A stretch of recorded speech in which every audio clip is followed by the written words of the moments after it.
John Emberson, returning guest. Returning guest. How many times, we do not know. How many more is yet to be determined as well. Damn straight. And so today we're going to talk about existential things on this existential podcast that John feels like he wants to talk about. Because that's a big deal, dude. That's a big deal. I mean, I'm trusting you to...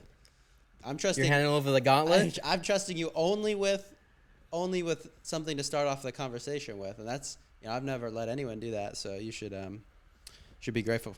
I feel very blessed. Yep. Feel very, very important now. Yeah. All right. Because I can relate. I'm sure that we can relate on this topic together, and I want to talk to you about it. Yeah. Is things that are thrill-seeking in our life. Thrill-seeking? So, yeah, I know that you and we have a lot of different things that we like to do that are classified as thrill-seeking. And I guess my first question is, like, what are the things, I know this, but you could tell everybody, like, what's the thrill-seeking things that you like in your life right now? Yeah. I mean, I think that's a good question. And I think it kind of touches on a lot of bigger points as well in terms of, like, why we do these things. Which is what I'm gonna ask. Yeah. So I'm way ahead of you, John. I know.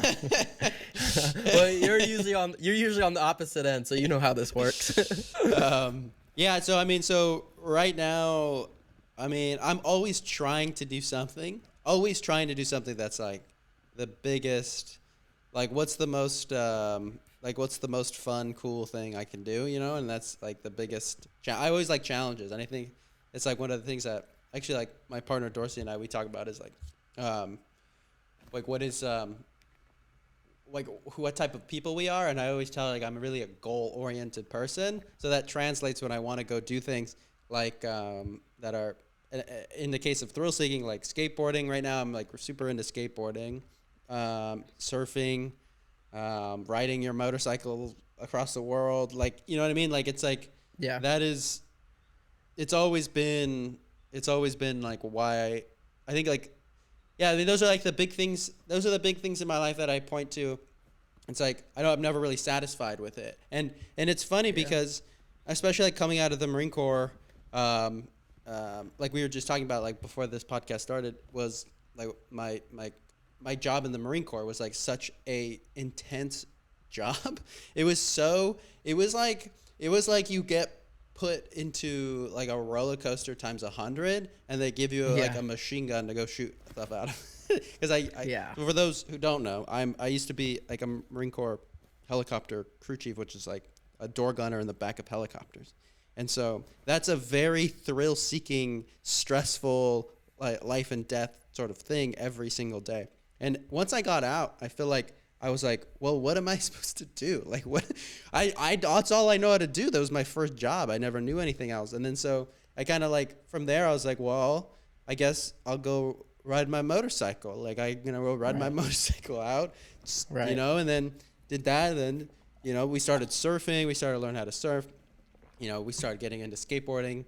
And so, like, getting into skateboarding, I guess. But, I mean, I think it's like one of those things where I've always sought it out, and I've always longed for that. I've always longed for like, it's not necessarily like adrenaline. I don't know what it is, but it's just like. So that's my next question is like, what for you, since it's so heavily oriented around your life and my life as well. Yeah. Like, what do you think? What is it that you would say is what drives you towards it? Like, what are you getting out of it? Yeah. Why do you keep, because on paper you say these things, right? It's like, hey, I want to go surf, and then people, like, you talk about, they're like, why would you ever do that? Like, you could literally die from that, or like you can get attacked by a shark, like there's all these, like, there's all like the thrill-seeking, like these thrill-seeking things that you do in your life are usually, they're very dangerous. There's like dangers to them. Like, so if we obviously both know the dangers that outcome, like skateboarding, like you could break a bone, like you could get seriously hurt. Didn't just do that today at all. I know. For those who don't know, I might have broken my leg today, so jury's still out. Yeah. Yeah, so which is exactly a great point of why we're talking today, you know? So it's like we know that these are the outcomes of it, and it's inevitable. Like, you're going to get hurt doing the things that we do. So what is it that makes you want to do these things? What do you get out of it? Yeah. So I want to answer that, but I actually want to hear what your answers are first. Like, what do you do that you would say is the thrill seeking in your life for those, you know, to explain? Yeah. Yeah, definitely skating right now. It's new to me at the moment. I've always been skating, but it's been rekindled, you know. Surfing's still there. I haven't done it in a while, but I know it's always like every time I'm by the beach, I want to go out and surf. And when I do, it's going to be awesome. Every time I get back to it, it's going to be so much fun. But also, riding motorcycle. I want to get another motorcycle soon, so that'll be exciting. And then this snow season, I want to go snowboarding again. I do it almost every season. So you know, I think those are my biggest ones right now. Is because I have it available to me. It's probably surfing, snowboarding, and skating right now, which are very similar to each other, which is kind of cool. But you know, I have a lot of other things I want to do too. Yeah, so that's the thing, man. Is like that's the biggest question, right? Like we get seriously hurt. Like almost every. I feel like almost every sport that I do that I'm really into, like I have gotten like seriously hurt at least once. I know, dude. Everything, dude. Everything. Think about it. Why do we do this to our? I know it's a good. That's what I'm saying. It's a good point because it's literally like, okay, skateboarding. I literally might have just broken my leg today. Surfing. Do you remember that time I surfed with my new board and I sliced my heel open and I just and I was just like I should have gotten stitches, but I didn't. Or you're like struggling for air, you're like gasping underwater, you're like I might die right now. Yeah, like the fin sliced my heel open because I like tumbled over and I was walking. I was like went back up to the shore and I like walked. I was like, dude, I'm out, and like we walked back to your car, and I was like.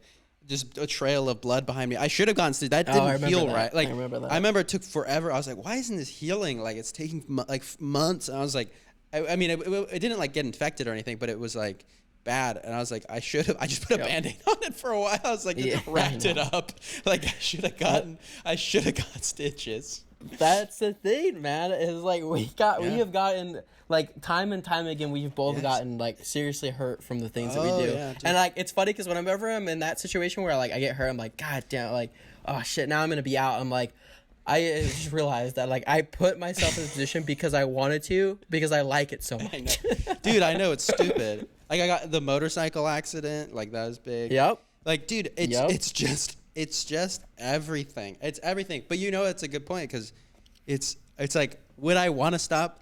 Hell no, dude. I'm not going to stop. I'm not going to. There are certain things like it made me reevaluate. Like the motorcycle accident made me reevaluate things with motorcycle. Because that's like a serious thing. Like I could break a leg skateboarding, I'll live. But like I get run over by a semi truck.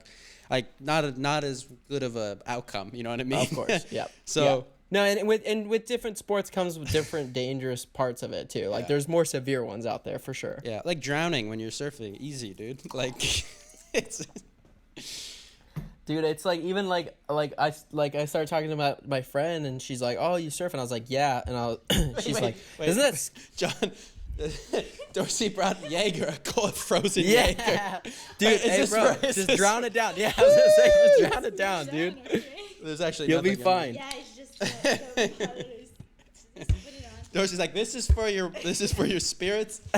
For those listeners, my partner Dorsey just brought me a bottle of Jaeger to put on a frozen bottle of Jaeger to put on my hip or my thigh. That's all you need. You don't have any pain anymore if you're drunk enough, dude. Yeah, exactly. The Jaeger's for the drinking. The ice is for my thigh. Yeah, exactly. Thank you, Dorsey. Yeah, see, that's why I keep her around, dude. That's right. To care for you when you break your leg. It's actually feels pretty nice. Anyways, yeah, no, dude. I mean, it's a good point. Well, you got to talk about your injury when you were a kid, for the listeners. Yeah. Well, I've two of the experiences that I've broken a bone have both been doing extreme sports. Mm-hmm. The first one, which was the most insane, was breaking both my legs motorcycle riding. So that was fun. I came down. Basically, long story short, it was my very first race. on a dirt bike, and I was going around the track, and I hit a single to the tabletop, and I didn't realize people were rolling over the single and then hitting the tabletop. So I tried to jump the entire thing, and I didn't realize the single was meant for like a rolling jump. It wasn't like an actual like jump. It, like you weren't supposed to launch off it, so it popped me straight in the air, and I like was literally vertical with my like bike, so I just like threw it off of me and landed straight on my feet and just immediately broke 4 bones, tibia and fibula in both legs, and then I couldn't walk. I was in a wheelchair for a couple months, and then I had to relearn how to walk. So that was fun. Dude, that's rough. And I still motorcycle this day, and I still love it. I will never stop. I don't think ever until it kills me. And then I broke. Actually, skateboarding. I broke my wrist when I was skating. When it was when the time that my stepbrother Chase and I we got back into it. You did too for a little bit. I remember that. Ryan did too. That one period of time, and I was getting pretty good at it. And I remember I ollied over a brick wall, which I was like super like happy about too, because I was like doing it, and I finally like caught. I think I like jumped. I ollied over it. It was like a good size. It was like it was like a, I don't know, maybe like a foot and a half, 2 feet, which is not much to most people, but like for me it was a big deal. Yeah. And like I ollied over it, and I landed wrong on the backside, and I came down right on my wrist. I landed back and landed right on my wrist and broke it. So those are 2 times I've broken. What about both doing things. What about snowboarding? Have you ever got any serious injuries from snowboarding? I got a pretty bad. I blacked out once. I got a bad concussion from it one time. Yeah. I had a pretty bad concussion from riding a dirt bike on the track one time too. It was just for fun. Like it was me. Actually, Chase was there. He saw me freaking go over my handlebars and land on my head, and I was like, I had such a bad concussion. It was bad, but.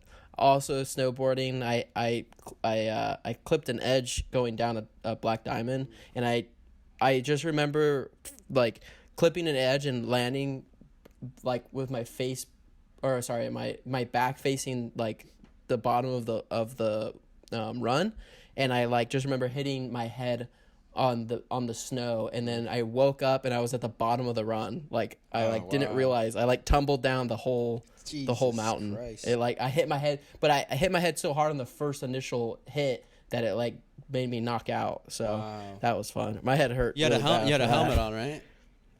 I did actually. I had a helmet. I was thinking about it. I was like, man, that could have been a lot worse if I didn't have my helmet. You could have died, dude. I mean, there's so many like skiing and snowboarding accidents, like snow sport accidents. People are dying all the time. It's so dangerous. Oh, I know.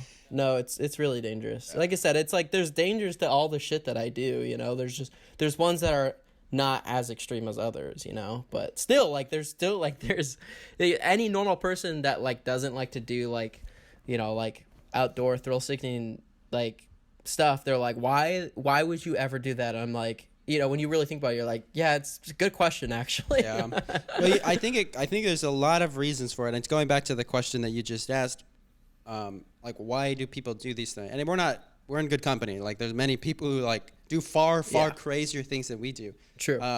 And you know, there's people who do less than we do. And it's like, I think it goes back. I think it's for me. I think I can think of like 2, at least like for right now, like 2 things that come to my mind immediately. One is like, I'm not gonna be around here forever. Like, and I want to like try to do things. Actually, 3 things are coming to my mind.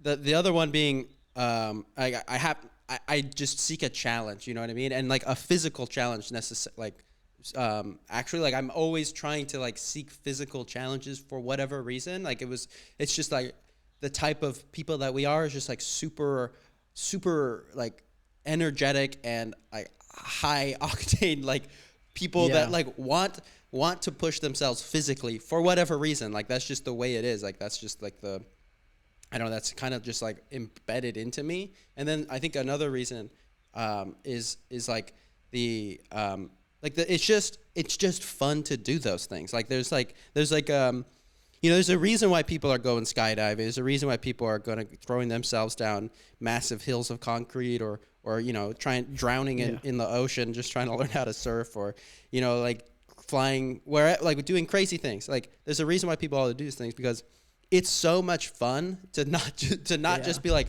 walking down the street. Like it's so much, like when you compare it to like normal everyday kind of normal life, it's just so much.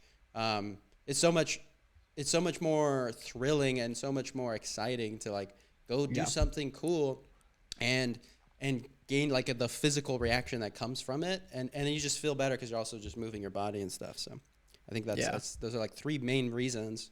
I would like to expand on all those, but what do you think? What immediately comes to mind for you where you think that? Yeah, I think it's definitely, I think the biggest for me is like chasing the high. Like it really is for me. I think it's not even like pushing myself.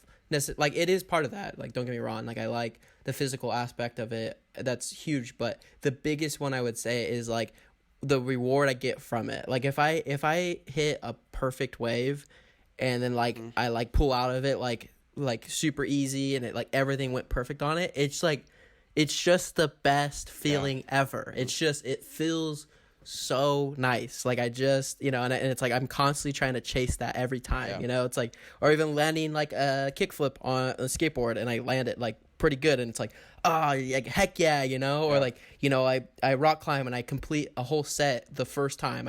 You know, like you look at a problem and you freaking do it all in one go the first time ever. It's like there's nothing better than that feeling when you like jump down and you're like, oh hell yeah, that was sick, like I did that really well, you know. It's like you're proud of yourself, but you also you feel great, like you feel like your endorphins are like kicking off, you know. So it's like, and that's why I can argue same thing as like I like the physical side of it too. Like that's why I like to work out and go to the gym, is because I'm constantly releasing those things, and it like makes me feel so much better. Like I'm just like always like there's no, I don't know if you could argue this, but like I don't think I've ever had a bad gym session. There's obviously times I didn't want to be there, or I didn't push nearly enough weight, or like I barely did anything, but I always leave like, hey, at least I went and I feel a lot better than I did, you know. There's always, you know, even if I feel sick, even if I'm sick and I go work out, I'm like, I probably shouldn't have done that, like I feel like crap afterwards. It's like I still was like, hey, I did it, you know. I went out there and I did it, you know.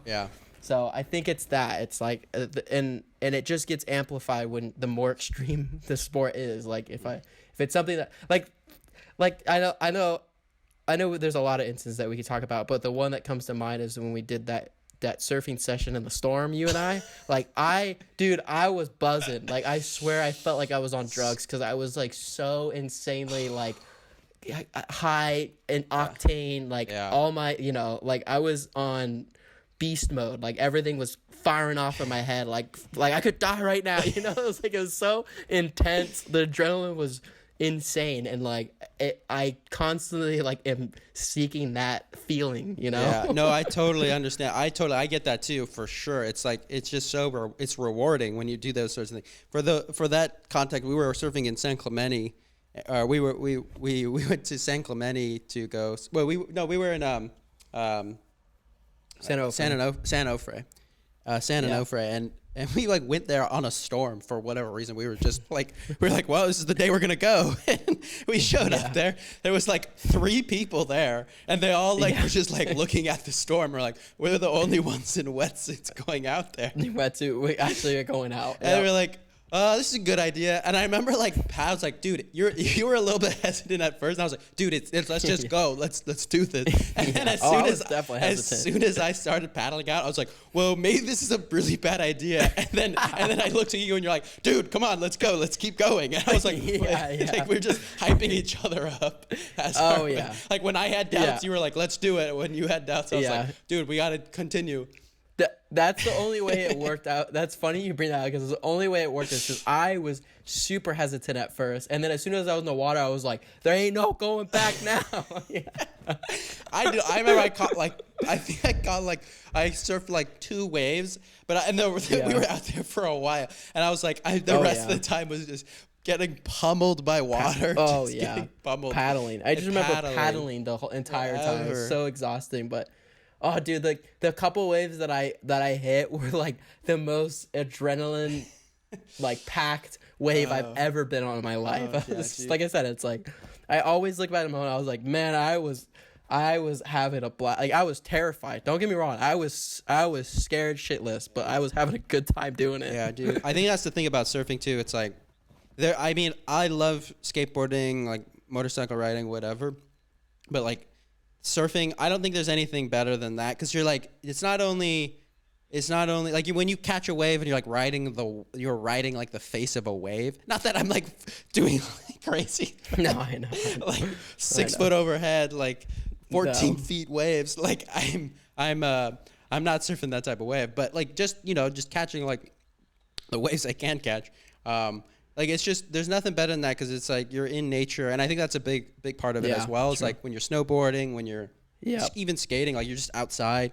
When you're surfing, you're just in the water with other people, like beautiful surroundings by the beach. And it's when you're when you're riding a motorcycle, you're outside. It's just all outside, and like being outside when we're rock climbing, whatever, like just being outside and just doing it outside is such a huge factor because you feel so much better, and what good comes of just moving your body in nature feels like, like that's such a huge part of I think why we gravitate towards these things too, because we're just such outdoor type of people. And I always consider I love being outdoors, but I think like you are also like you're like an extreme version of that too. I think you're like, because you're like moving to Boulder, Colorado just to snowboard. You know what I mean? Like, so I think there's like you have like an extreme on top of like what I already feel like. I feel like you've always been even more extreme in that regard.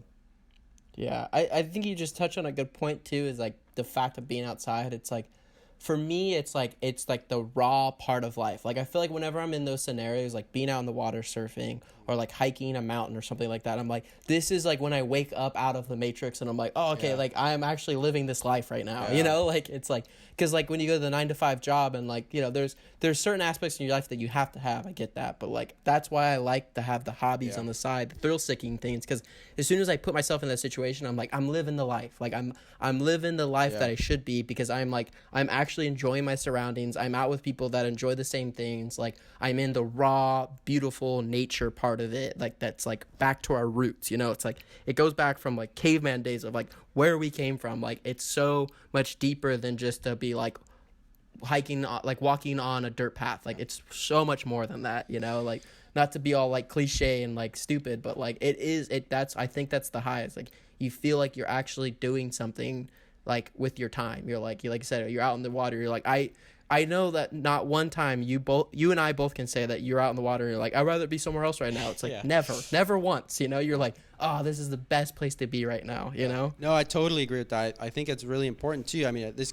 is where we'll get existential here, because it's like that being in nature, like you said, is just being home. Like for humans, is like that's where we came from. Like like being in like a closed building in like huge cities with your staring at a computer, like it's fine in moderation, and that's like the way the world works right now, but at the core, like we are evolved human beings from many years of evolution coming up in nature, like in just the wild setting of the world, and so being able to experience that, I think, is a great point. Like you said, it's just like it reminds you, like I'm alive, like I'm just alive. And I think like my friend Betsy, shout out to my friend Betsy. I remember we went surfing in Oregon. One of the times we went surfing, and she was like, every time I get in, like that's how I feel. Every time like I dunk my head in the cold water, of Oregon's coast, you just like comes out and you're just like, I'm alive, like I'm just here. You know what I mean? True. Like, and you're just like looking at this beautiful scenery, and it's just amazing. And there's just nothing, like no amount of me on my computer or being in a library or just walking around this the whatever, like it's just not gonna do anything like being out in just raw nature like that. And it's just the more we can do that, I feel like the better. And obviously, like I'm not, and it's funny because I think like for me, like I still love the comfort of my home, and like I still love the comfort of like having like a place to come back to, or have all my things. I don't want to get rid of my computer. Like I still value those things, and that's that's why I still continue to do it. But I don't even like camp. Like I think it's funny because like I feel like people who kind of say the things I just said like are like, well, you should be camping like every day of your life, shouldn't you? But like it's funny because like I've camped so much like in and outside of the Marine Corps, and I think I've talked to you about this before. It's like abhor camping. I do not like camping because it's like dirty and it's like I don't want to wake up with dirt in my mouth and like take down a tent. Like to me, it's like the worst. But if I had like a sick camper van or something, like go out for the weekend, like have some comforts of home, have like, you know, a stove there, like a bed, like all of those comforts, and then go out in the middle of nowhere, that would be sick. And that's like something I would love to work towards to get that.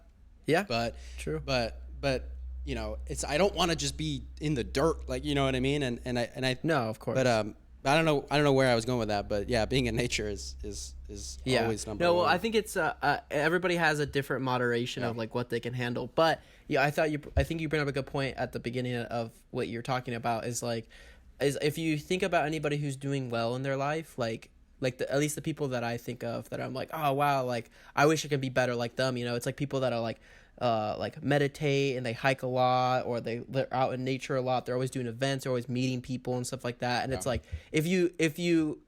we can stretch it to say that like they're going back to the roots of what like humans are. Is like you're like out with the people, you're out in the village, you're out in nature, you're meditating, you're not behind a screen. Like the people that are that I feel like are successful in my head, like the ones that I'm, you know, like trying to reach after, are the people that aren't on their phones all the time, have like escaped the reality of like social medias and stuff like that, and like meditate before they go to bed, and like good 8 hours of sleep. Like these are all like very natural, like caveman things. Like this is like where we came from, you know. And it's like, you know, they're constantly going out on you know, like trips to go out into like on hikes and like, you know, going up climbs of like huge mountains and stuff like that, and like rock climbing, and they just had like surfing and swimming and all these things. And it's like those are all very raw things as a human to do, because we've been doing them for freaking millions and trillions of years, you know. So it's crazy, because I think that like even today's society, like where we have all these comforts, you can still like argue that some of the most successful people are the people that like take it like very naturalistic, like very raw, of like being out in nature, doing all the like, you know, in-person stuff versus having a computer do it for you, you know, like you know, like talking to people, having therapy sessions, that's human contact, you know, having meditation, that's focusing on yourself. You're not nothing outside your body, it's all you know. It's like those are like extremely helpful things for people, and there's nothing else that is like is being taken from that, you know. So I think that's kind of touching on what we've been talking about here, is like those thrill-seeking things are most of the time that aspect of it. It's like some raw form of like experiencing the world that in front of us, you know, to the rawest form. I completely agree with that, dude. I would say that's huge. I mean, even for me, like, I realized like the importance, especially like living in a big city like Budapest. It's just I'm surrounded by concrete all the time, and I know that. And it's been nice to get out of the city every once in a while, but it's not enough. And so, you know, I meditate every day, and so like I've been trying to do meditating in nature, so I'll just go out. I made it a point recently over the past few months of like going outside to do it, you know what I mean? It's like 10-20 minutes a day just to be in the park, or just to take a walk or whatever. And it does help a lot, because you just outside of the confines of the concrete, you know, surroundings you constantly live in. Like Dorsey and I, and we made it a point too, like we get out every single day, like. And it's pretty easy most days, because we're always like doing something and going outside, like, because we don't like being stuck in here.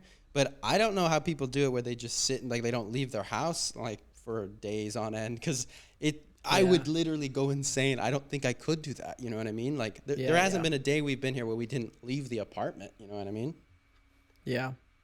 So. No, that's and that brings back to the point. It's like obviously everybody's different, but like I always found it interesting that like people like you and I, where it's like, why is it so much influenced in our life where we have to be outside and have to be doing things, you know? Like it's funny, because like when you, like I said, when you put on paper, is like it seems silly that we have this drive where it's like it's safe inside, like we want to live, like most people can like, you know, say that they want to live a long, full life, and as soon as you step outside, you're like, you're going into the dangers of like everything that it brings outside, you know.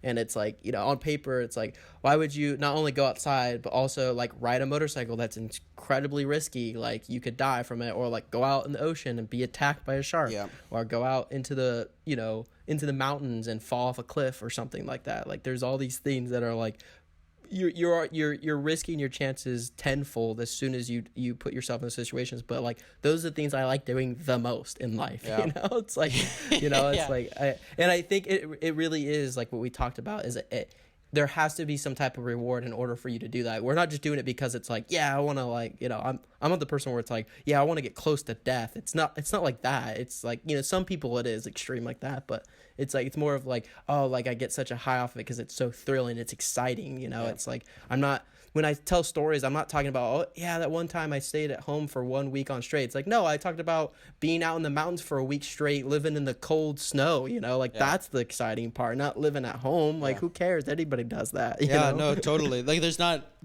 like safety and fulfillment aren't like, they're not equal things. Like they don't equal each other. You know what I mean? And it's true when you seek the discomfort, and when you seek the unsafety, unsafetiness, I don't know if that's a word, but like when you seek putting yourself outside like your safe little bubble, there's so much reward there, and there's so much to be gained there. And it's not like you could do it in moderation. Like you don't have to do crazy things, but you don't have to go base jumping, you know, off a bridge, but like for some people it's not enough to do those things. And I think that's what's interesting too, because it's like, it's not enough to go skateboarding and surfing or whatever, like normal sports. Like they have to go do like crazy extreme stunts, or go climbing like insane mountain faces with no rope or anything, you know, just go free solo El Capitan.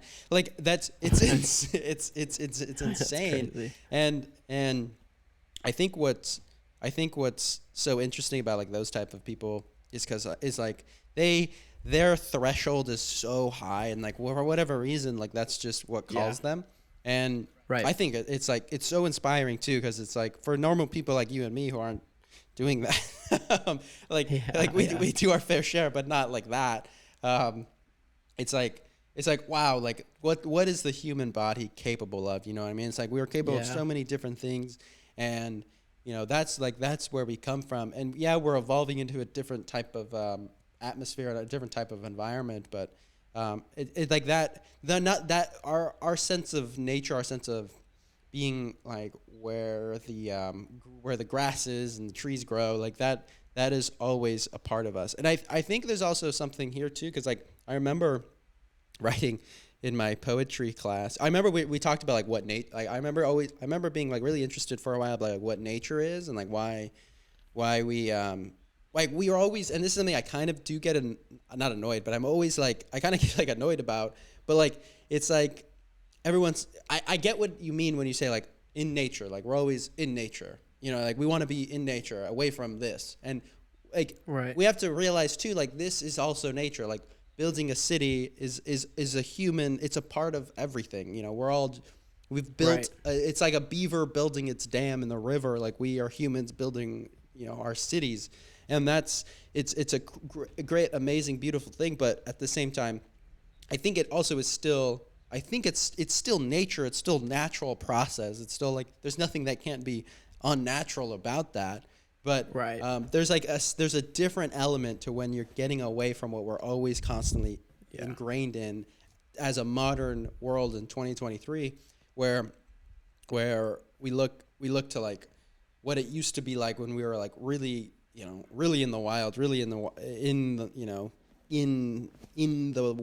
lands, trying to make things work and trying to like fight with bears and just survive. And that's like, because we're so close to that still evolutionarily. It's not like we're like eons beyond that as like, you know, AIs in the ether and the cosmos, like communicating telepathically. Like we're still so close to just being a guy bare naked with no shoes on fighting a tiger in the wild. Like that's not very far off from us when you look at it on a universe scale, you know what I mean? And I think that's really interesting.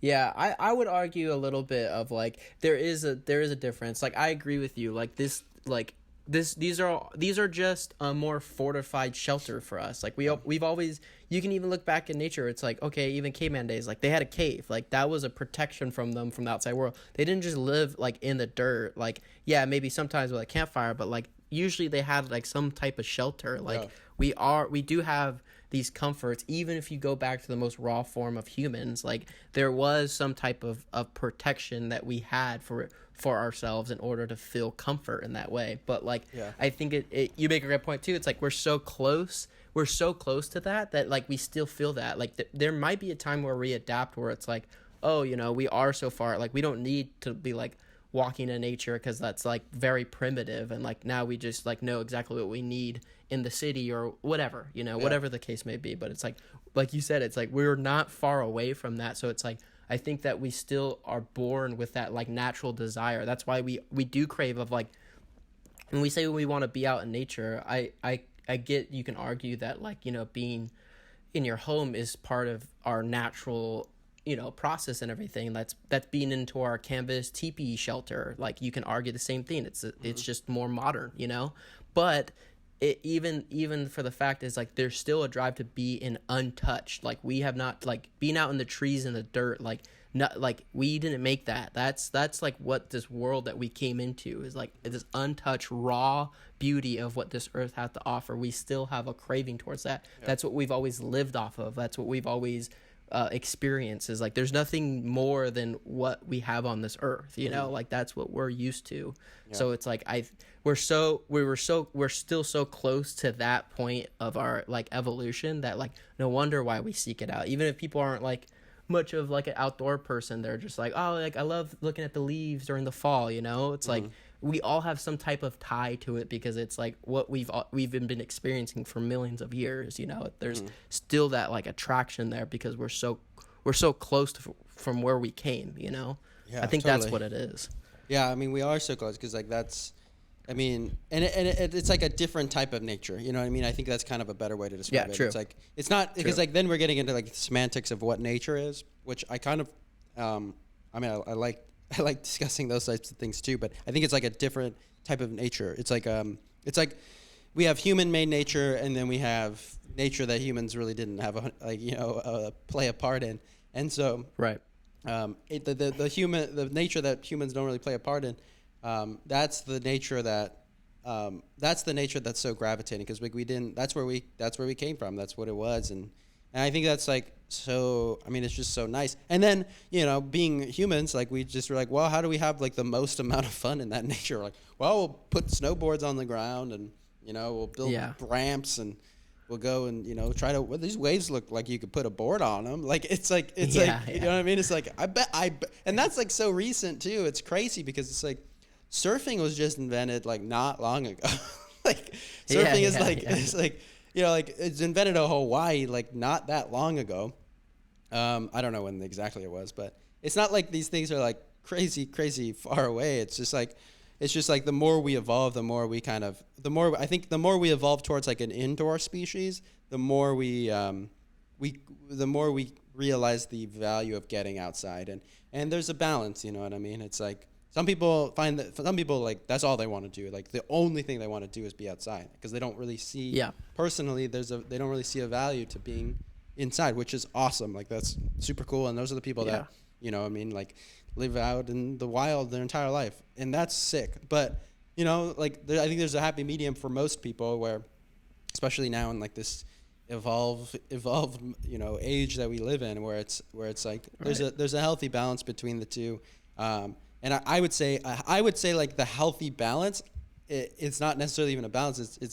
It's like one side weighs heavier, and I think the being outside weighs heavier than most people like want to give it credit for, because like the more time you spend outside, the better off you are, up to a point. You know what I mean? I think you know there's a lot of people that like where it's like, I can't speak for everybody, but I'd say like even I don't think it's like you have to go outside and start rock climbing like in Yosemite, but you have to like just go outside for a walk. Like you don't stay inside, you know what I mean? Just go out to the park for a while, an hour or whatever, you know what I mean? Like read a book out in the park, or just talk to, you know, instead of taking your phone call inside, walk outside, take a walk and do it then. Like, you know what I mean? And I think we could always, and, you know, I'm guilty of it too. Like, I'm not perfect at any of this, but I think we can always, like, I think being outside more as we evolve towards more of an indoor species, it's just becoming even more and more paramount for us to live healthy, fulfilling lives. A good example of that, dude, is like let's talk about the extremes. Like someone who's literally living off of the earth, right? Like in the middle of the woods with a cabin and his dog or something like that, and like makes his own meals, like hunts, like literally is just like raw, like natural form of like living off the land, you know? And then you take someone who's doing the complete opposite, the far end, it's like living in VR their whole life. Like, who do you think has a healthier life, you know? Like, and it's like, not to say that we can't have balance between those two extremes, like, and that's what most people want, you know? You want to have the comforts of like living in like a different alternative world, playing video games, like being on a computer, watching movies or something like that, entertainment, you know? But it's like, if you take the two extremes, I much rather, if I had a choice, I much rather be in nature and doing all the like raw things. That's like a healthy lifestyle of like, you know, like you're experiencing life, like you are looking around and there's nothing more to that. Like if you're stuck behind a screen, there's all this other stuff that's happening outside of you and you're focusing on this one thing, like, you know what I mean? And it's like not like to say that, like I said, it's nothing that you can't have in your life. You can have that aspect in your life, but if we're boiling it down, like it seems it'd be better to be experiencing life for what it has to offer, and being in that like natural form of it is the purest form of that, you know? Well, no, this is good. This is good you bring that up, because when you said like there's one, you take two people, you know, same type of person, but like one spends their whole life on VR, one spends their life outside doing like whatever. The majority of it, you know, obviously, like, but if you take that example, it's like I was thinking like, okay, well, why do we think it's better for us not to be in VR? Like VR seems like a sick thing to be a part of, you know what I mean? Right. If you could have this perfect world. And I think just right now, as we are as a species, as we are as humans, there's like such a major factor in why we know it's better to be outside is because our physical bodies need movement. Like that is like it's the biggest thing which is affecting us and killing so many people today because we are evolving into sedentary lifestyles is the lack of movement. Like you just go out and move your body, because if you sit down every day and you don't do anything or do minimal things with your body, you accumulate so many health risks. Obviously not least of which is, you know, like gaining weight and stuff, but like that leads to so many other different factors, and then people are dying so early, especially like the convenience of things, how we get things so quickly, like just being evolving in a direction that is completely opposite of like what's best for our bodies is such a true. And I'm not saying there's no benefit to us set like the type of lifestyle we're involving, right? But when you think about like why it is such a huge factor for so many people who are like finding it difficult to like maintain healthy weights or do whatever, is because like we are doing so many things inside, motionless, sitting down. When we start to adjust that, or when we like make it a priority to like get up and move your body, just doing whatever, anything, like you see like so many benefits to that. And that's why like I think like, you know, I'm not a perfect, I could be doing a lot of things better, but you know, I make it a point to just do something every day. Like go on even if it's a day I don't like work out or skateboard or whatever, it's just go on a walk. Like get outside and go on a walk, because you know that's going to be better for you to just clear your mind and just get your legs moving. Because for whatever reason, like the one thing we can't do right now is transfer our consciousness into a computer and simulation and just let that run our lives. Like we can't take a magic pill and just be healthy forever. Right now, we need to take care of our bodies the way they are. And it's, you know, the body in a lot of ways is like a shitty flesh and bones, restriction. And I get it, but at the same time, it can do amazing things if you're just willing to, you know, work on it and improve it. And you'll see that it will take you far if you just take care of it as well. And and it's not like your mind and body are separate things. Like, I mean, this is like a philosophical debate, but like your body is so connected to your mind and your mind is so connected to your body. Yeah. The way your body feels affects how your mental health feels, and the way your mental health feels affects how your body reacts. And so, it's a symbiotic relationship that we need to be aware of as we continue to evolve into even more and more sedentary conditions. Yeah.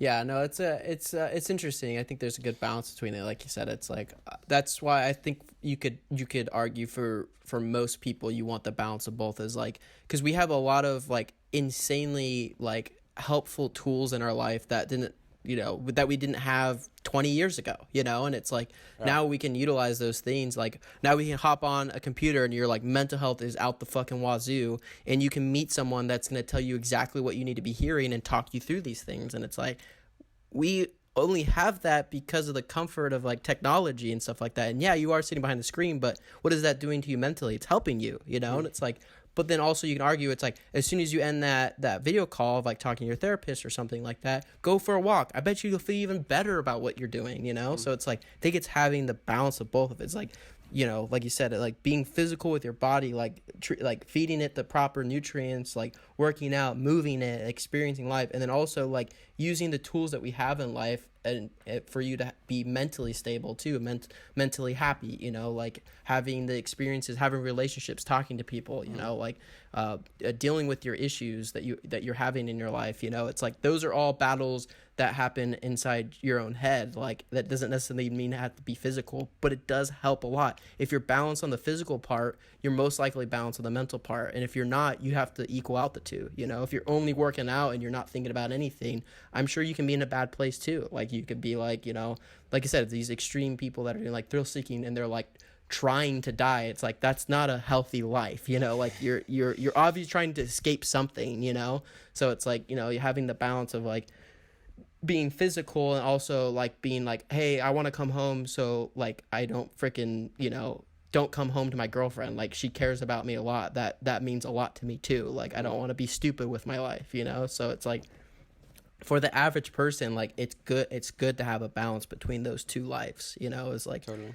Being mentally stable, like it's okay to be behind a screen if it's going to help you mentally, talking to people or whatever. Utilize those tools. Totally, it's important. You don't have to have the extreme of like the only way you're going to be happy is to live in the middle of a forest and live off the land. No, not at all. Like at most people, that's not going to work. And it's also be on VR for your entire life. That's not going to work for most people either. It's a good balance between the both of those. Yeah.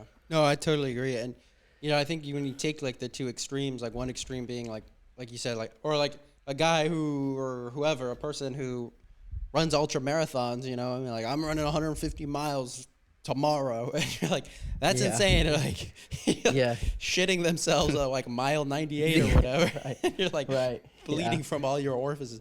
And then you have like, and then you have like people that are like, I think the most motivating thing is kind of what I was thinking about when you were talking, is like the most motivating thing is like people who have, obviously like there's a lot of pain and suffering in the world, and that's, that goes without saying, and not everyone can, do this. Like not everyone can move their bodies the way they want to. And obviously that's awful. But, like the people that, like lose their legs or whatever, you know what I mean? And then they like still surfing or they're still skateboarding and they're like going out and they're like still working out. It's like, for me, like that's always been like, if that were to happen to me, like, I don't know. I can't tell you exactly how I would react because I've not been in that situation and I don't know what I would be like. But I always take it as like, I'm always like, if I would love to be that guy who's like lost both my legs and like looks at the skateboard that they used to be able to ride, or looks at the surfboard that they used to, and they're like, I'm going to do that again. I'm going to figure it out. Yeah. And it's like, wow, that's so incredible, because you're like, dude, that guy like lost, he doesn't have any arms or legs, and he's like doing crazy things. You're like, and he's like, I don't care. Like, and obviously like, it's incredibly motivating, not only motivating, but just inspirational. Like that's true, like inspiration. You're like, wow, that's an incredible person who can be able to do that. And I'm not saying like that's me. I'm just saying that those types of people are I look up to, because it's like they don't let life get them down in that way. Like and let them, it's like any other normal sane person is like, well, I'm out. Like that's just my life. Right. You know what I mean? Like I'm out of the game. Like I'm sorry. Right. They're like, no, I got one working leg. Like I can keep going. You know what I mean? Right. It's like, right. It's crazy. Like it's crazy. Yeah. You bring up a good point too. It's like also you can utilize a tool. Like people like lose their leg and they get prosthetics. So they're like, I've always been a runner, and like you can buy this like badass freaking leg and run faster than average people. Like there's people out there that have no legs, dude, that are faster than normal people. Like that's insane. So it's like crazy to me too, because it's like we live in such a awesome time that there's so many tools out there that are like will help you tenfold. Mm-hmm. And if you make the right choices, it could further your experience in life, and that's exciting too. Because it back then, let's say a freaking tiger chewed off both your legs. Like you're lucky to make it a week without like you probably have a week to live because you're gonna be infection, you're gonna be dying. You know, now it's like people both the legs off, and now they're the fastest woman on earth because both their legs got cut off during a freaking some accident or something like that. Like that's crazy that we can say that we live that life now, that people are doing these things. Yeah. So it's like it's funny because like anything can happen, and like anything can happen to you, but like the world that we live in now is like there are tools out there that you could use to help you like further in life or like continue doing the things that you want to do. That's insane. We couldn't be able to say that like a couple hundred years ago. Like that wasn't the case. That's crazy that we live in the world that like we can continue doing the things that we want to do. In not all cases, but a lot of cases nowadays. Yeah. No, of course. And I think that's it goes without saying, like those are incredible advancements in human technology, but at the same time, it's like it's open to those who could afford it and who are lived in developed countries. You know what I mean? And I think that's what I said. It's important. It's important to mention. Obviously in certain circumstances, but still, definitely. Like just the fact that we even have those options, like there are people that have those options. That's still crazy. Like before, it wasn't even thought of. It wasn't even. It's like, oh, you cut your legs off, like you're gonna die. Like that's it. That's over for you. You're dead. Like basically, It's like now it's like, oh shit, like I could just like keep doing what I want to do. It's crazy. Dude, what's not in all situations. What's insane? Like 200, like I don't know when it was, like 250 years ago or like whatever it was, 200 years ago. Like people would fight in wars and they would get their legs blown off, and they'd be like, or like they would have to amputate a leg, and the doctor comes in with a saw and whiskey, and they're like, drink up because we're literally going to amputate your leg. Or with the amputate your leg with a saw, John. With a saw. Like that's insane. It's insane. And they're like, I was thinking the same thing. That's insane. And like now we're like, we can, you can survive. Like you can survive with like, you don't go through that similar. You don't get your leg amputated with a saw and a bottle of Jack Daniels or people anymore. Get shot with like a musket, and it's like there's a ball of steel stuck in your gut, and they have to just, while you're awake, just like pry open your wound and try to get the ball out so you don't die. It's just while you're alive, you're just like, shit. All right, I hope I don't die right now. It's absolutely insane that was like 200 years ago. I know, right? every other, like basically any other time but now, that was the way it was. You know what I mean? And I know what's crazy is like people will look back 500 years from today, and we'll be like, wow, you remember how everyone was like dying of cancer? Like they were just like, hey, we just had no idea like how to treat that. Yeah, and you're like, yeah, everybody died from it. Like everybody. Yeah. Like, everybody. You had like no chance, dude, like very little chance. Dude, I know, because we were, Dorsey and I got Dorsey into Breaking Bad. You've seen Breaking Bad, right? Yeah. So such a great dude. I forgot how amazing Breaking Bad is. That's funny because I literally just finished it probably right before I left Colorado. I rewatched the whole thing. Dude, so good. Rewatching it for the 10th time is always as good as the last. This is my third time watching it.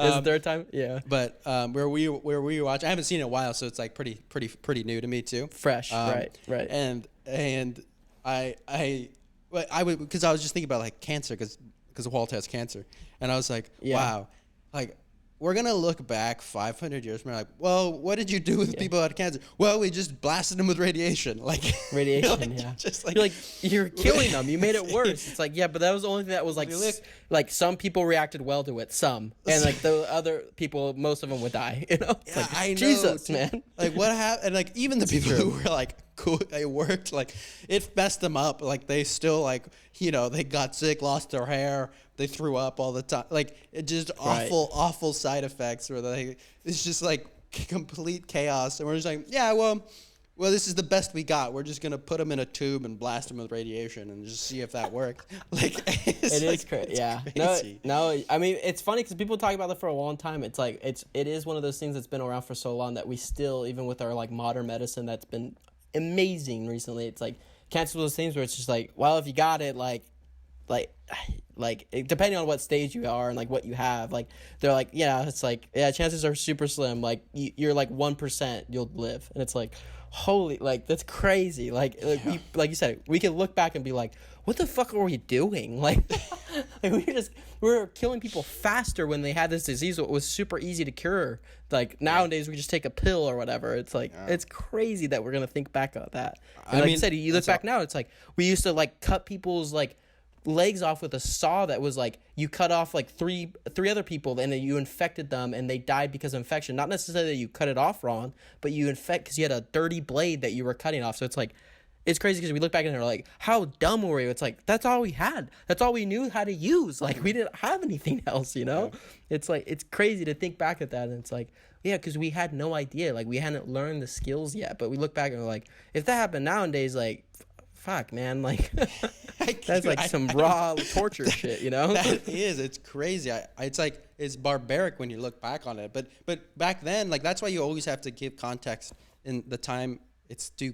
Like when you have to give like a certain point in history, it's due context because like everything is placed within that time frame. You know what I mean? And it's like back then, that was like cutting edge technology. They're like, this is all we got. Yeah. Like, this is all we got right now, and we've saved a couple of people, so like we'll continue to do it because we can save a couple if we keep doing it. You know, exactly. But I mean, that's been like the invention of science and like medicine, and it's been incredible advancements, and that's recent too. Like medicine hasn't been around that long, or at least like modern medicine. Like there's obviously like I don't know, you know, there's always like natural holistic medicine back in the day when we didn't have anything else, but.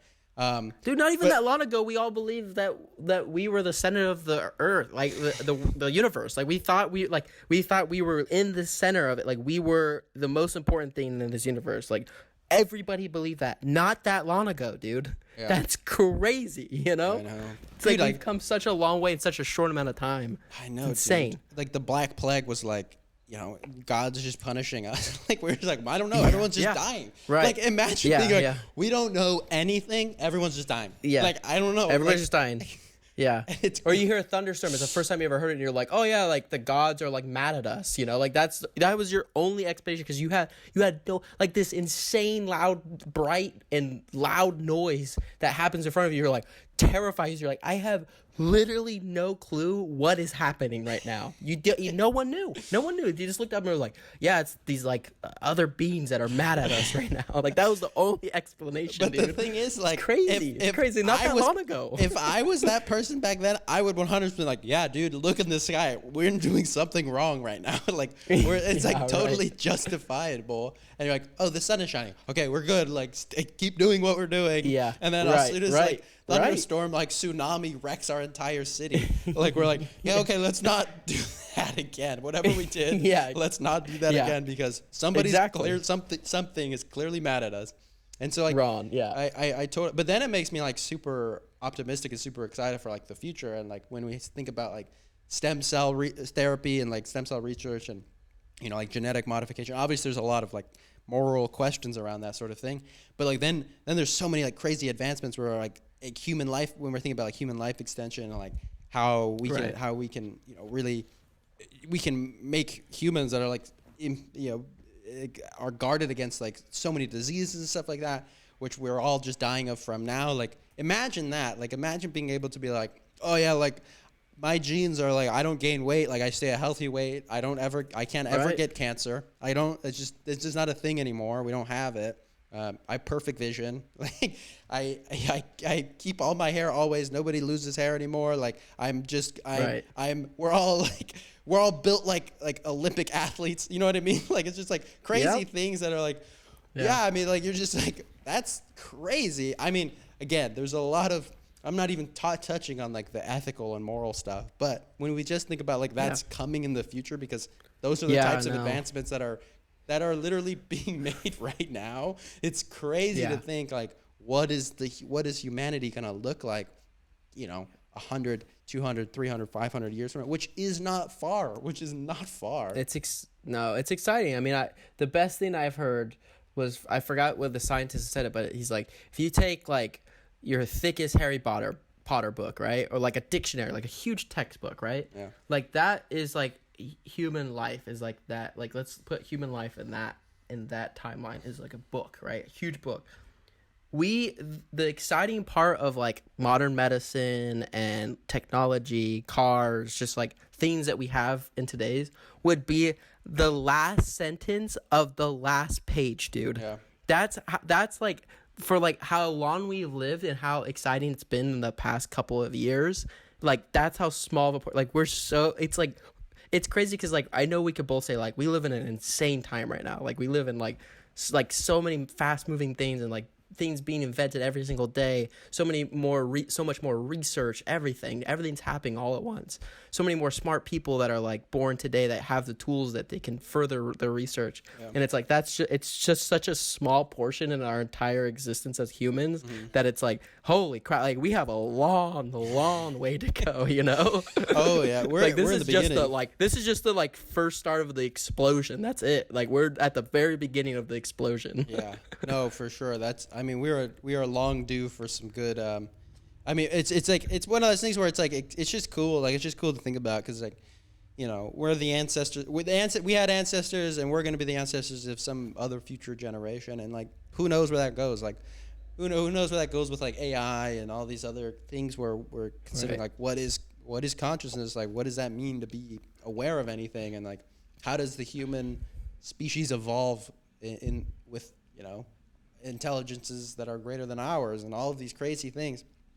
And I think it's just super exciting. And I don't view it in a bad way. Like I view like evolution, like however we evolve next, wherever that goes, like whether that we stay like, bipedal humans walking around, yelling at each other, or we evolve into some sort of like computer or whatever. I don't know. Like to me, as long as like it's all as long as we maintain like, as long as we are able to like maintain like the growth of like love and whatever, like moving forward, it's all just evolution. Like we just evolved. We evolved from something before. We're here now, and we're gonna go somewhere else, and that's just evolution. You know what I mean? And and like just gotta trust in the universe, trust in love, trust in whatever, and it'll take its course, and like that's the way it is. And I think it's just super cool. I don't think it's like humans have been around forever, and we probably won't be in the future, and that's fine. Right. But it's all part of a lineage, and like that's something we can be proud of. Like we're a part of this experience of existence itself, and we're a part of that lineage. And why do we have to be so beholden to just humans? Like humans are the only thing that can ever be, and like that's the way it is forever. And it's like, no, there's a lot of things in the world, like like we're just one of them, and and there's a lot of other species that are out there that are equally deserving of everything humans have. We just happen to be the ones that are dominating this planet, and and we'll go somewhere else in the future. Like I don't know, like it's just cool to think about. Honestly, I think it's pretty it's very natural. And it's exciting. It's like what you said. It's funny because it's like people that are like it doesn't matter, because like whatever people say, things are just going to continue as they are. But it's like people are like, as soon as we become computers, that's it for humanity. It's like, okay, maybe you can stretch that truth, but it's like, but at the same time, it's like, wherever we go from here is a natural process, because this is part of our evolution. Whether we turn into computers or some cyber humanoid, that is part of our process of this evolution that we're living right now. Like, there's nothing that's going to be unnatural about it, because that's every step is a step closer to further our evolution. Where, like I said, whether it's the extreme as becoming computers, the human race completely being wiped out, and like some other superior race like continuing on, like that's part of this natural process. That's what's exciting. Is as soon as you accept that, it's like, this is crazy. Like, it's crazy that we get to be a part of this like crazy timeline of like whatever is gonna happen in the future, or whatever happened in the past happened in the past, you know, like we came from fucking fish, you know, like it's crazy. Like, you know, and it's like that we look a freaking 1,000 years from now, and it's like we're not even like we're not even humans anymore. We're computers and trips, and we you know, like, I don't know, you know, who knows, but it's like that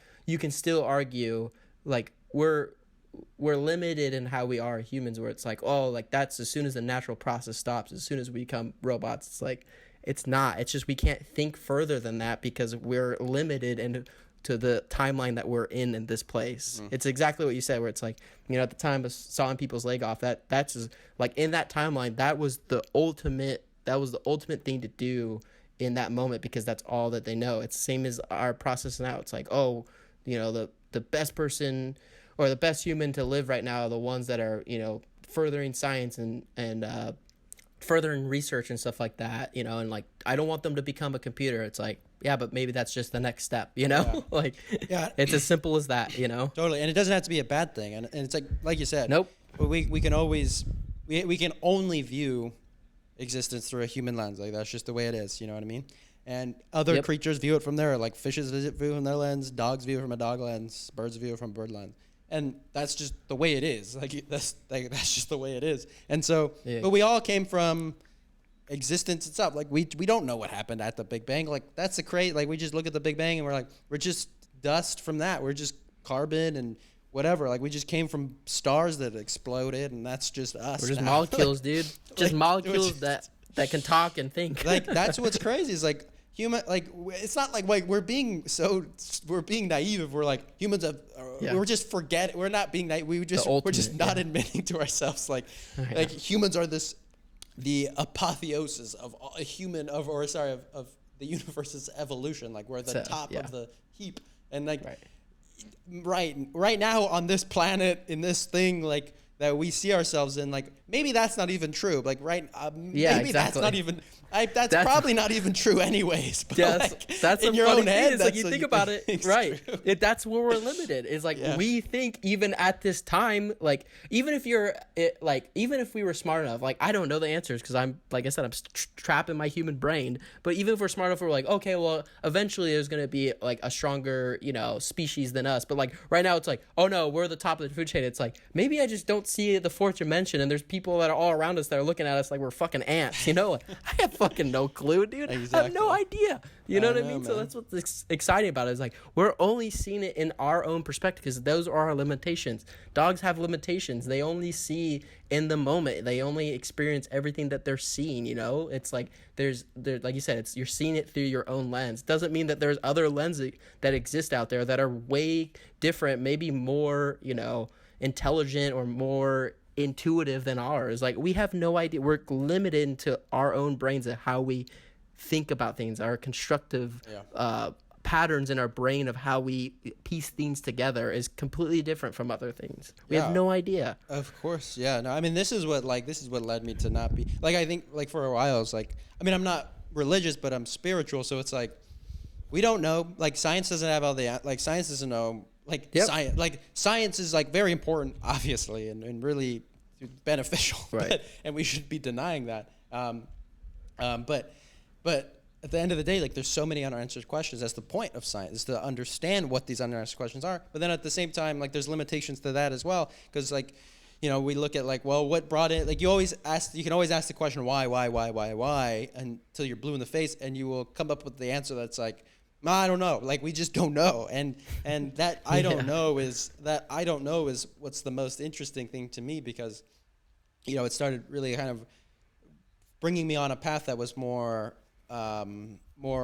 understanding of, like, well, you're right. Like, maybe, like, whatever this is what I think, and this is what I've brought into. It's like, whatever this is, whatever existence is, whatever that is, that's everything. That's all there. That's all we can conceive of. And and that's everything. Like call it God, call it whatever you want. I've come more and more like warmed up to the idea of like, you know, saying like whatever that is, like I don't, you can call it whatever you want. Like God's just like an English word for it, but like it's just whatever. It's whatever existence is. That is everything, and trusting that, and just letting it be, letting like love be your guide in that. Always just trusting that process. That's the only thing you can do. That's literally the only thing you can do. Right. And like whatever that is, whatever at the core of it, I believe is like love and understanding. Like that's everything. Because we know that's what it leads us to. Like we know that, like that is good. Like that is just good. Like there's a lot. It gets very complicated very quickly. But at the end of the day, like that's just everything is everything, and we can only conceive of what we can conceive of, and we just have to surrender. Yeah. We just have to like let it be. We just have to let it be, and then you learn that letting it go, letting like everything you're trying to think about and everything you're trying to like just you let it be, and it will take process. It will be okay to like just trust it, and that's the hardest thing in the world to do so much of the time, because it's like you don't want to, because you're fighting with yourself, you're fighting with your ego, you're fighting with all these other thoughts, which are good and they're helpful, and you know it's not like those are inherently bad things, but you know, just reminding yourself constantly, like just let it be, it's not like you can't do anything. Like try to not do anything. You can't. You literally are beholden to existence. You can't just sit there and do nothing, because you doing nothing is still something. Like just sit there and stand still. You're sitting there and standing still. That's something, and you're not going to be able to do that forever. Just let it be. I think that's like the craziest thing, is like just reminding myself of that. And then every time I'm reminded, I'm like, oh yeah, that's what I need to be doing. Just let it be. And then trust and love. That's it. Just let it be. Yeah. I think it's like we're attracted to knowing what the furthest reaches of our brain, or how we process things, and it's like I think as soon as you accept that we have the limitations, where you reach the deepest, darkest thought in your head, and the biggest topics, the biggest questions in this world that we face today, it's like, you know, you dive into the deep ends, like the furthest reach of your brain. It's like there's a limit. Like there's something that we come across that we can't process any more of that. And as soon as we accept that, I feel like it gets easier, because it's just like, okay, we don't have the thought process to explain these things, and like maybe we find a tool that we can explain it, but for right now we can't, like, and that's okay. Like you don't need to be frustrated or angry of that. It's like that's just the limitations that we have, you know. It's just like that's the further, like we're reaching the deepest parts. We know where that ends, and that's okay. There's nothing wrong with that, you know. And that's, like I said, letting it be that we're not going to be able to explain everything. We're not going to be able to perceive things certain ways. Like that's okay. Like that, you just need to let it be. Like you're saying, it's the part of the process of like how we understand things is being limited on those aspects. That's fine. It's a part of how we are, you know. And we shouldn't be, not necessarily we shouldn't be, but we don't need to be knowing everything, you know. And that's the exciting bit about it, is like whatever this existence is, you can call it whatever you want, but like that's what we're perceiving, and that's just our life. Like you just have to go through it. You're not going to be like, I'm going to find the answer of the universe. It's not going to happen, you know. So it's who we are. Yeah. Well, I think what's interesting, I think this is kind of like the beautiful thing about humans, though, is like there is still answers that we know we can conceive of, and that we know we can figure out, and that's like the drive behind science, and that's the drive behind you know, invention and technology and human growth and stuff. And I think that's just an amazing thing. And it's like, wow, like you're right. Like we're not going to be able to figure it all out, but we know we can do better than we have right now. You know what I mean? It's like humans 500 years ago, 1,000 years ago, they can take in everything we have now. It's just they just have no idea how to get there. You know what I mean? And so when we think about like how we're setting our future generations up, it's like in terms of knowledge and like human or just I would just say well-being in general for anything on this earth. It's like, well, we know we can do better, and so therefore it's our jobs now to like try to do as much as we can in order for us to live better, more fulfilling, well-lived lives in the future for our future generations to come. And that's just what it is. It's like this constant cycle of us like, well, we can discover more. We know we know there's more out there. Like we know there's answers that we can figure out now, and we have to work towards them in order for, you know, my granddaughter to understand it later. You know what I mean? And so that's I think that's what's super cool about what position we are in now, is that like, it's like, yeah, I mean, it's exciting because like we're like, wow, there's so much to discover. You know what I mean? It's like, wow, maybe we do find out that there's like extraterrestrial life on some exoplanet out in some other universe, or some other galaxy. And we're like, wow, incredible! Like we did it, guys. We figured it out, and that's like one huge step for like trying to understand where we are, what we're doing, and how to do it better. And I think that is so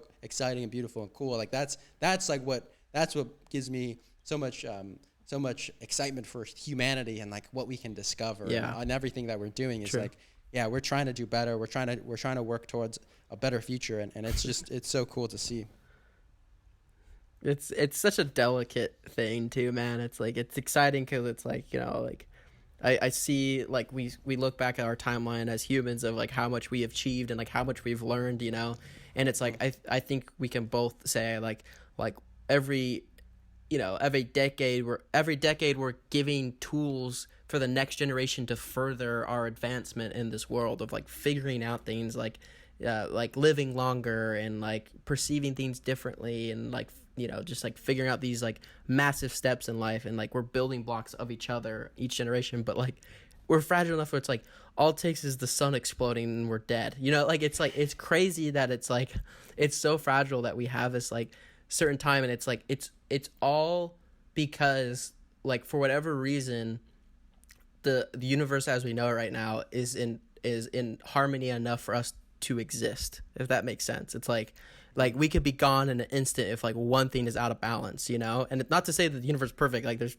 fucking things happening all the time and we're still learning. It's like, oh shit, we might be hit by a meteor in like, you know, 50 years or whatever the case is, you know. It's like we're still figuring that stuff out, but it's like it is like it's crazy that our lives as humans is such a fragile thing on the grand scheme of things, that we're just like, you know, our perception of things is so big in our heads because we're like learning, oh, like we figured out the Big Bang exists or whatever, and it's like, yeah, but there's also a meteor coming at us right now that is going to destroy humanity in 50 years. Like that's a bigger picture thing, you know, like it's just crazy. It's like, it's fragile, but exciting at the same time. You know, there's like this, I don't know. I think that they tie into each other where it's like, dude, you know, we're doing the best for our limitations, you know, which is exciting. Like, I think that's what gives me, because it's like, we could possibly, I know is like, you know, 20 years from now, we can be so smart that we can, you know, we've already been doing it where we like we alter catastrophes that could happen to this earth in order for us to protect ourselves, to continue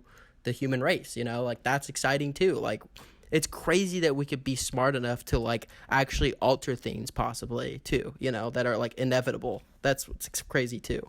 Yeah. Well, it wasn't so inevitable if we can alter it, you know, but I think like it's even more close to home, because it's like, it's not something we have like a meteor or the sun explode. Like, yeah, the sun is going to explode at some point, but like we could blow ourselves up. And this is something that's really, really interesting to me, is like nuclear war. Like we have just like recently within the past 100 years have been like, last 80 years is like, well, yeah, we discovered a way to blow all of this up, right? Like, and at a push of a button. Like at the push of a button, we're like, yeah, that could happen too. Like, there's so many. I'm just really interested in like thinking about existential threats, because I think those are like some of the most pressing things that we know are very important, but it's like it gets overshadowed a lot of the time because it's like politics and all that other things that we're bickering about, and all these other crazy things. We're like, hey, let's figure out the important things, not to blow us all up. Like, how about nobody wins? Nobody's gonna win a war when we're all shooting nuclear warheads at us. You know what I mean? It's like calm down for a second. Like, let's think about the bigger sort of pictures, and there's so many ways, there's so many things you can think about, and it's just crazy how we get caught up in a lot of other the minuscule things that are smaller in comparison to like the human species itself. And so and it's like, well, that's why I say it's like, it's crazy, because it's like we should know that we have the limitations. Like, we're still monkeys fighting with each other. Like, that's crazy. To this day, today, right now, it's happening right now that we're still fighting like monkeys. Like, you think, like you said, you and I talking about it, it's like, why are we still doing this? But we do. Every day we're fighting with each other. Why? It's like these simplistic ideas that like we can all agree like this is bad for everybody. We can all agree that. So why are we doing it? Yeah. That's the crazy thing. We could still say that to this day and age. You know, dude, we're limited in that way. We're monkeys, man. We protect our habitats and don't think about anything else when it can be destructive to ourselves as well. You know. Dude. Primitive psychology, man. That's what it is. I think it's like we don't know what we don't know, and we get sucked down ways of thinking that we just have just don't even think about, and we just don't know how to control it. And like you said, we're just monkeys trying to figure it out. And we've done all right, but we have, and I think it's like there's a lot we can focus. We just have a lot. We have a ways to go. That's my point. Is we have a lot of room to grow. You know, it's like we've done a lot in the time that we've been here, of course, but it's like we still have a lot of like very, very basic issues that we need to resolve as far as not killing each other. It's a very basic rule, and we still haven't figured it out. You like to live. I like to live. Let's make sure let's just not hurt each other. Not do anything. You don't do anything to me. I won't do anything to you. Let's just keep it that way. No, shoot the gun out there. Yeah, right. I don't like the way you're looking at me. Well, that was my piece of dirt, dude. That was my piece of dirt, and you stepped on my rock. I claimed that rock. I saw it first. Dude, I mean, you can complicate it. Like, people can make it more complicated. Like, I know. But it's like all these geopolitical, like moving pieces. Yeah, I know. that is all true. Like, you're right. Yeah, it's true. But when you zoom out from that, boil it all down. Yeah. The motive behind everything, right? Everything. Yeah. It's like, that was my piece of dirt, and I don't want him touching my piece of dirt. Like, exactly. It's like, oh, you guys are on our land that we claimed beforehand, and it's like, yeah, but it's been working fine for the past 100 years. Like, we're fine. And, no, I want it back. Jesus, guys, come on. Can we all admit that this is a little silly? It's a little silly. We don't need to destroy millions of people's lives because of it, right? We don't need to kill millions of people because of it. You think, man. So they say we have a lot of room to grow, man. When you really boil things down, it's like we could fix like these like insane basic things in human nature of just not killing each other. We have so much room to grow to learn that that's not okay. You know? I know, it's man. Crazy. It's crazy because that's the thing is like, like we can talk about all these advancements and how like thrilling and exciting it is, and like there is room to talk about that. It is very exciting. We've come a long way, but it's also like at the same time like wow, we really need to like work on our shit, you know?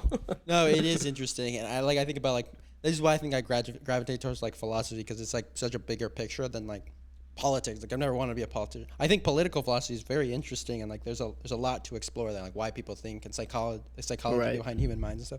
But like at the end of the day, like you said, like boil it down, and we're just stupid monkeys yelling at each other for stupid things. I know. And it's like it's like I can't even take ourselves seriously a lot of the times, where it's like, what are we doing? Who are we putting in charge? I know. Like, you're literally immature. Like, these people who run countries, they're immature. They can't get it through their thick skull to like think outside for a second and like what is happening. And there's a lot of things at play. Don't get me wrong. I understand.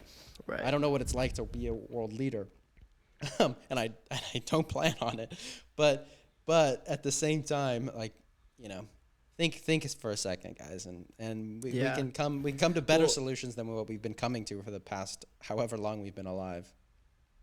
But you make a good point too. It's like, you know what, that's why philosophy, like, even for me, like, I'm not nearly as into philosophy as you are, but like I do appreciate that it's like it furthers our thinking. Like, the more we talk about these, and even like the average Joes like you and I, the more we talk about this, like it's more than our life. Like, we die, and like like no one's gonna remember us, you know, like it's gonna happen. It's fine. Like, you know, we have generations to come. That's okay. Like, but we can leave something, and like leaving something is like talking about things, like seeing different perspectives, growing in that way, you know, and like philosophy is a huge part of that. That's why it's like, you know, I get what you're saying when it's like, it seems a little silly where it's like, oh, you know, I want to be a politician and stuff like that. There's places for that for sure, but like it dies. Like you can look back 100 years from now, like, why do we even have politics? Like, this is the way it should be running, or like it's a lot better now. Like, I don't know. It's just an example, but it's like, I don't know. I feel like when you boil it down, philosophy is something that'll never leave. We're always going to be talking about these bigger questions in life, and like that's cool because like we can do that now. Like 100 years ago, we were talking about.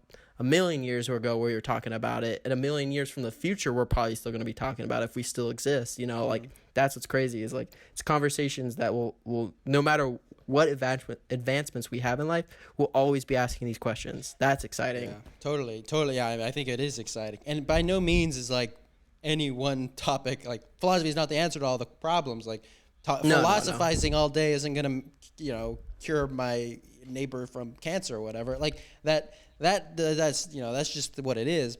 That's just one aspect, and no one single field is everything.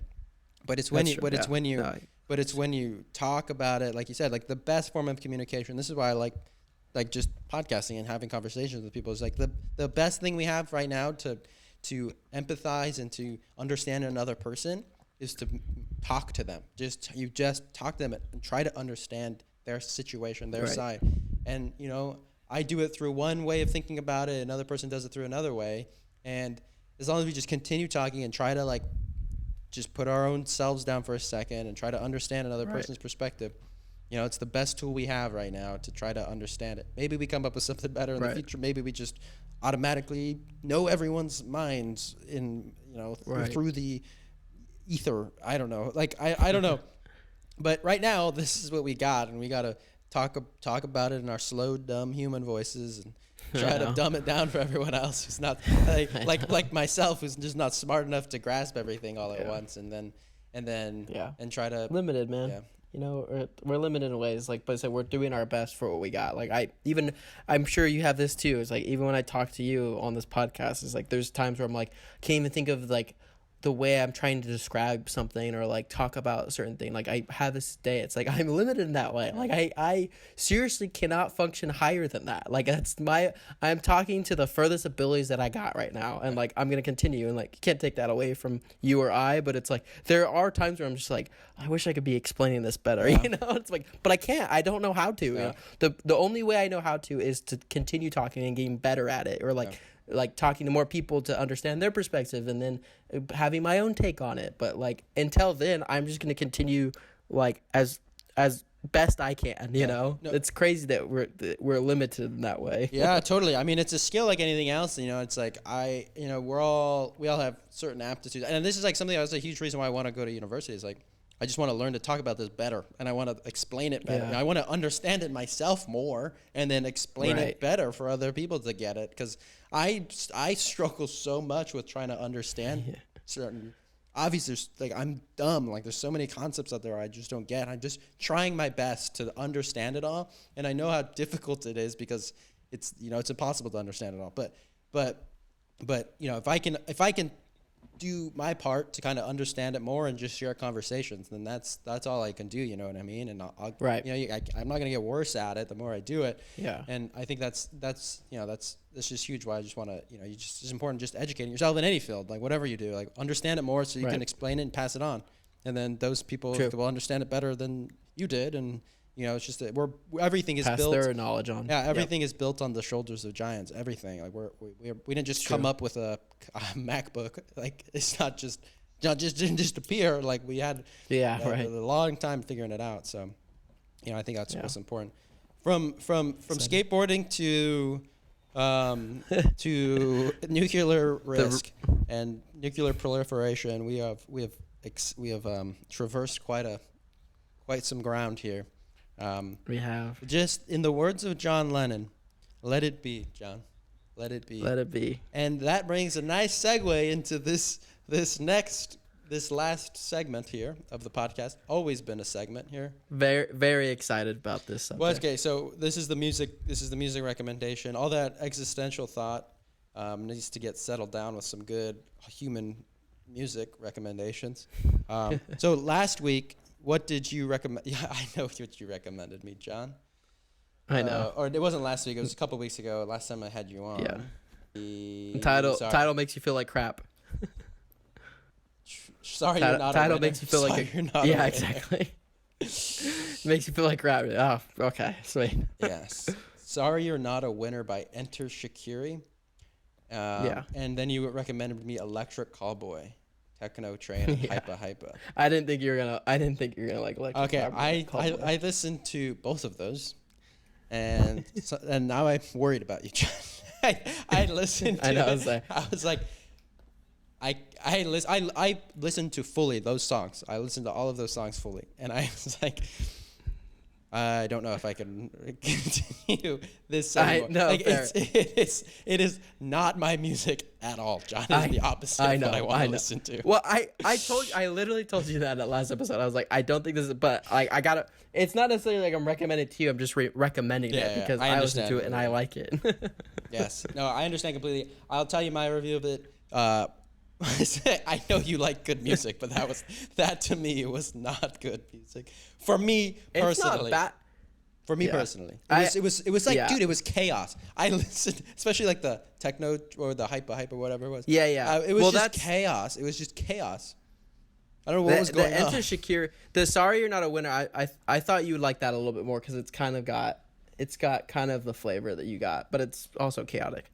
But you gotta like that music. I mean, you're just not into like any like metal, like hardcore metal screamo stuff. Like you never have been, and I always have. Like to an extent. Like I'm not extreme, but I get it, dude. Like if you don't like that music, when you hear it, it just doesn't sound like anything. Dude, I will totally say it's a fault of me. It's not because I think the music is inherently bad. This is what I just think for me personally. My taste, it wasn't my vibe at all. Well, don't worry, Evan, because this week I already know you're gonna love these. Like it's exactly what we love. I'm so excited. Okay, but you gotta give me your review of what I recommended you, and I know it was a sad one. I hate you. Number one, I hate you because it's so sad. So sad. I literally, dude, honestly, genuinely, I'm being honest, I only listened to it once through because I was like, the first, like, I probably have listened to it probably like 4 or 5 times, but I never went through the whole thing because I'm like, I just can't. Like, I can't listen. Like, I can't, it's dude. A knife That's why straight to your heart. And then so I was like, finally one day I was like, okay, well I have to finally like I gotta listen to the whole thing so I can like actually know what the song is, you know. And I was like, God damn it. It's good. Like, don't get me wrong, it's a beautiful song, but it's also incredibly depressing. Yeah. It was Tyler Burkhart Hobbs. It's not Hobbs. I said Hobbies, but it's Hobbs. You can find it. Hobbs, yeah. It's linked in the last. It's called. The episode it is a beautiful song. He's got, the instrumental part, like the guitar is like super smooth and like, yeah, it's just it's oddly calming in a way, but like incredibly sad. So yeah, he's obviously super talented, but just a sad song. Yeah, dude, but it's so good though. It's like I told you, I told you before. I was like, I'm sorry. I'm sorry. Yeah, thanks, asshole. I'm sorry. Yeah, I'm sorry, but that's what I got for you, and it is a beautiful song. No, it's good. It's a beautiful song. That's a good way to describe it. It's a beautiful song. Like it means exactly what he's singing about. You know. Yeah. Cool. So give me your good song. Give me this week's rec. Okay. All right. So, gonna do a little bit of what is it? The word like what's the word I'm looking for? Like underground music because you can't find it on streaming services. Oh wow. Unfortunately, that's how you know it's OG. You can listen. The way I found it is on YouTube. They have like YouTube videos of the song. But I want to say, I could be wrong by this, but I think it's a French band. I believe, but it's called Jejune. It's Jejune. Jejune. And it's like, I think it's like 80s or 90s, but it's emo music. It's emo rock. It's so good, Evan. Okay. I'm obsessed. It's so good, and it's Okay. like, so it's three people. It's a drummer dude, a main guitarist, Okay.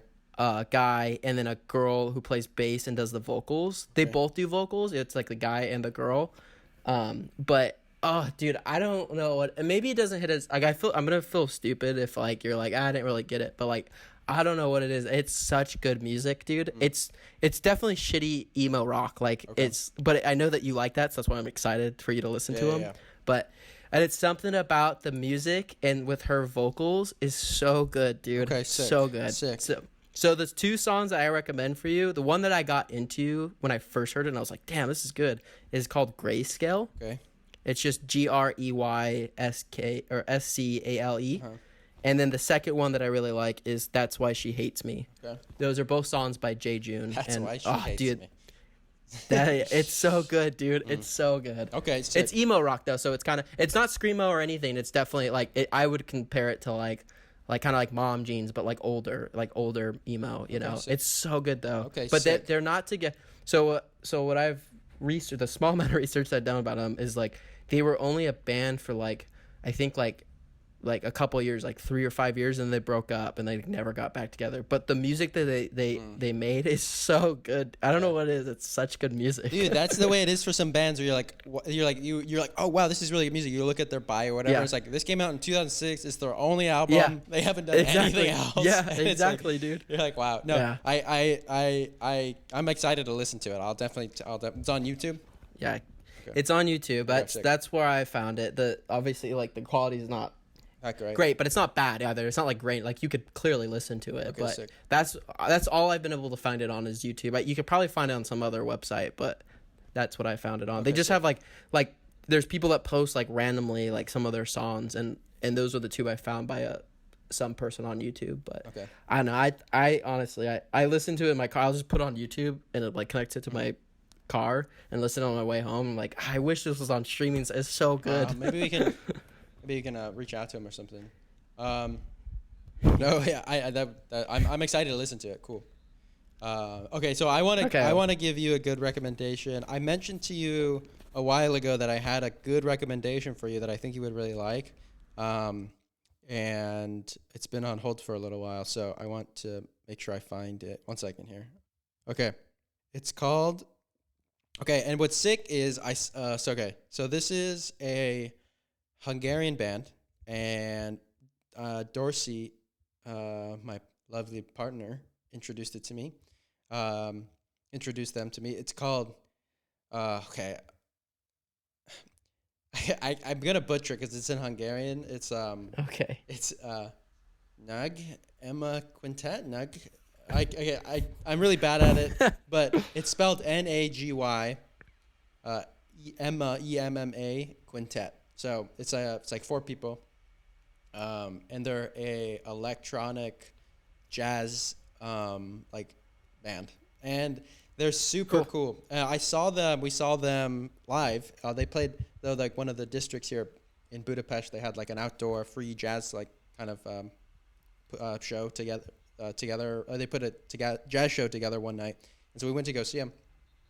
It was only like we were there for like half hour, 45 minutes, but it was super cool because they played this one song. It's called "This Won't Last." It's like This Won't Last. Yeah. It's what ellipses. There's like ...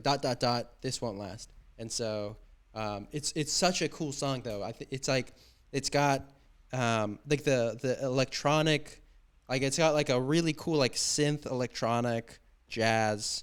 It's like synth electronic music, and then there's like jazz thrown it's like experimental jazz music thrown into it, and it's really really cool. And I think you'll like it a lot. The girl's voice is really nice, and it's just really interesting. It's really unique, and it's Hungarian, so we gotta love them.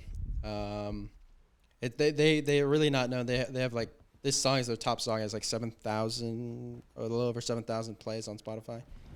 Sick. Well, I'm excited. That sounds cool. Yeah. I mean, I have been experimenting more of like that kind of genres, like electronic, and jazz too. Like I have that, so yeah, no, that'll be cool. I'm interested to see what it sounds like. I really want interested to see what you if you like it or not, because I think you'll like it. And it's really cool. I do enjoy that song. I haven't really listened to too much of their other stuff. They have some other, I know like one other song that's good, but I haven't really listened to them too much. But that one song is really good. So that's linked below too. Sick. Yeah. So hopefully, cool, next week, I'll give you my review of your music.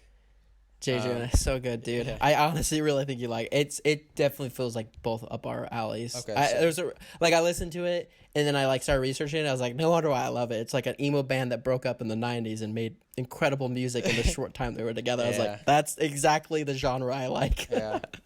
Not to mention though too, Goth Babe's coming out with new music. He's been releasing some singles and stuff. Oh, speaking of that, honorable mention, USA by Petey. She's a full album out. Did you know this? Oh, really? It's so good, dude. It's a new album? Dude, he has, and it's like 12 songs. It's like actually quite a bit of songs. Okay, or like 10 or 12 songs. It's actually a lot, but good, dude. Okay. I've been listening to work this like whole past week. Yeah. But it's good. It's called the USA. He finally, because he came out with like 2 songs and then 2 more songs. And then just like a week ago, he came out with the entire album. It's called USA. It's really good. Sick. I mean, obviously you love you were the one that got me into PD, so you're gonna love it. It's great. Yeah. No, I'm excited to listen to it. I haven't really listened to PD lately, but I'll definitely PD. I love listening to PD at the gym and stuff. It's been fun. It's a whole album, so you're gonna love it. It's all new music. Okay, sick. I'll definitely listen to PD as well.